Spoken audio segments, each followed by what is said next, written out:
না, আপনারা যারা এই যে মেয়ের বাপ আছেন, আপনাদের উদ্দেশ্যে বলতে চাই, এই যে আমাদের যুবক যুবক ছেলেরা যদি বিয়ে করতে যায়, যদি মেয়ে দেখতে যায় অথবা বিয়ে হয়ে গেছে, এই সময় আপনারা এই যে মেয়ের হাতটা ধরে সুন্দর করে আমাদের হাতে দিয়ে বলেন যে আমার এই মেয়েটাকে আমি আদর যত্ন করে মানুষ করেছি, কি আদরের ঘরের দুলালি নাকি এই যে এইভাবে বলে অনেক আদর যত্ন করে, কি গায়ের টুকাও লাগতে দেন না, অনেক যত্ন করে মানুষ করেছেন।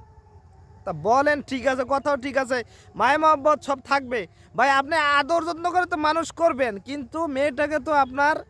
সেই যোগ্যতা সম্পূর্ণ করে তৈরি করতে হবে, একটু কষ্টও তো শিখাইতে হবে, নাইলে যে অন্যের ঘরে যাই তার জীবনটা যে জ্বালাপালা করে ফেলবে, এটি কি মনে রাখেন না? ছেলেটাকে মাছ খাওয়ান, মেয়েটাকে মাছ খাওয়ান, মেয়েটাকে সবজি খাওয়ান, মেয়েটাকে ভর্তা খাওয়ান, মেয়েটাকে কাজ করতে শিখান, ভালোবাসা দেন, সব কিছু দিয়ে একটি গুণে গুণান্বিত